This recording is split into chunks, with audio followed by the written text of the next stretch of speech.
12 years ago today, the most devastating attacks on America since Pearl Harbor stunned the country. And this eventually led to a war on terror. Tonight, Troy honors our military as they may soon be engaging in another conflict. Stay tuned. TrojanVision Nightly News starts now. From the high-definition digital production center on the Troy campus, with news from Troy University locations around the world, this is TrojanVision Nightly News. Hello and welcome to TrojanVision Nightly News for September 11th, 2013. I'm Caitlin Crow. And I'm Judson Garner. Thanks for joining us this evening. Well, Troy University's Student Government Association had a guest at its meeting last night looking to be the voice for many Troy students. Internationals are here, but we're not separate from Troy. We're within the Troy body. Well, my name is Nyari, and I'm from Harare, Zimbabwe. Nyari is president of the International Students Cultural Organization. She attended Tuesday night's Student Government Association meeting representing her organization and Troy's diverse population. You have Greek life, you have different other activities. I believe you have athletes. And the thing is, with international students, they're just the same students that you would find in the American body. They have different interests, they have different talents, and so my main passion is to get them in whatever they're most familiar with, what they're really passionate about, to add to SGA. She hopes more international students will become a part of SGA in the future and thinks that American students could do more to help their peers. Sometimes it might be a language barrier, or it might just be a culture barrier. And so immediately we think there's that barrier. But honestly, I know international students, just the fact that they got here means they're willing to learn and they want to reach out. Sorry, I'm new to SGA.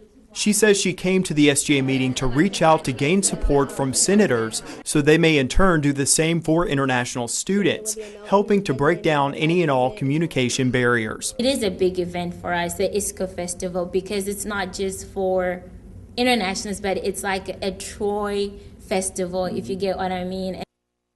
The ISCO Festival will be later this semester. In addition, the SGA senators will be going to Atlanta this weekend for their annual retreat. If you would like to contact the Student Government Association before then, you can visit its office in Trojan Center Room 215 during regular weekday office hours. And Troy University conducts many different service days throughout the year. But Saturday, Troy students are participating in the National Day of Service in remembrance of 9/11. Courtney Addison has more. Wednesday marks the 12-year anniversary of the 9/11 attack, and many people observe the tragedy in different ways. Some people place flags out, or some people may simply take an extra moment of silence.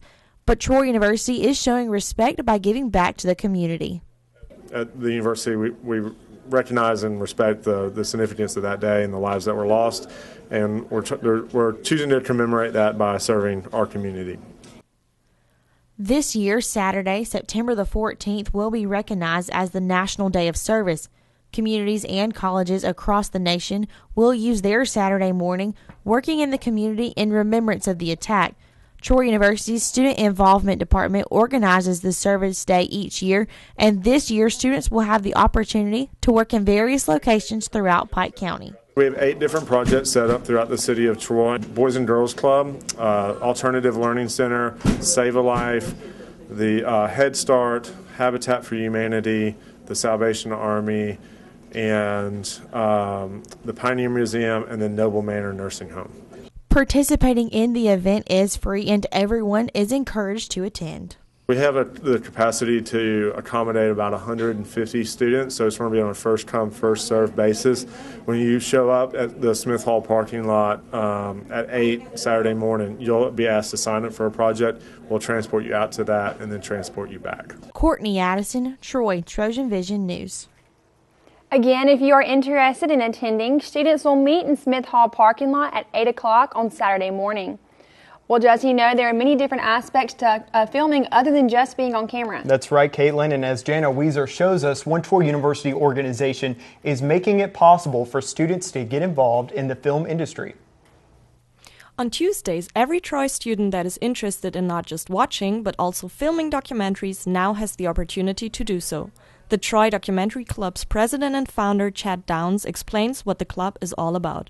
Troy University does two things. We watch documentary films and we produce them.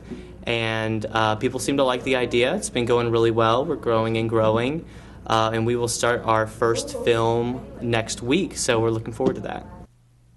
Trey Talent, a member of the club, is very excited and talked to us about why he thinks the club is so important for Troy students. The documentary club really just started to take off, and I think one thing that it does is really just give people something to speak about as a group and just share ideas on whatever's being presented. Starting a new club on campus can be challenging, but Downs' love for documentaries inspired him to establish his own club. I just loved documentary films, and there wasn't a club that really, focused on that. So I thought, well, why not me? And so last spring, I worked with the SGA, and I got approved, and it's just been, growing ever since. Jana Visa, Troy TrojanVision News. And anyone who wants to be a part of the documentary club is invited. The organization meets every Tuesday night at 7 in Trojan Center, room 212. And now taking a look at news from around the state. In Cortland, International Paper says it's closing its mill in North Alabama, a move that will affect at least 100,000 jobs. The plant in Cortland will shut down in early 2014. The mill makes a type of paper that is used in magazines, forums, copiers, and printers. International Paper says demand is down as customers switch to online publications and electronic billing and record keeping. In Montgomery, a woman who pleaded guilty for arranging for her ex-boyfriend to be killed has been sentenced to life in prison. Aaron English, who is accused of arranging for Ralph Critterman McNeil to be killed, was sentenced Tuesday in Montgomery County Circuit Court. And in Birmingham, beginning 5 days of events linked to the 50th anniversary of the church bombing that killed 4 black girls in 1963. Thousands of volunteers are expected to participate in a day of service today in the city. And still to come on TrojanVision Nightly News, it may only be Wednesday, but Trojan fans are preparing to tailgate tomorrow with the football team on the road for their conference opener. Danielle Percival will be in with the details coming up in sports. And now Danielle Percival joins us for a look at sports. So Danielle, Trojans are going to be on the road tomorrow for their third game, and they're hoping to get their third win. That's right, Judson. It is going to be the first game in conference competition, however, so a little bit tougher competition, a little bit more at stake, but we'll get into that more later in sports. All semester long, we've been keeping you informed about Project 19, the soccer team's push to bring awareness to Hodgkin's lymphoma. Project 19 began after the Trojan soccer player Kaylani DeCock, who is number 19 on the squad, was diagnosed this summer with Hodgkin's lymphoma.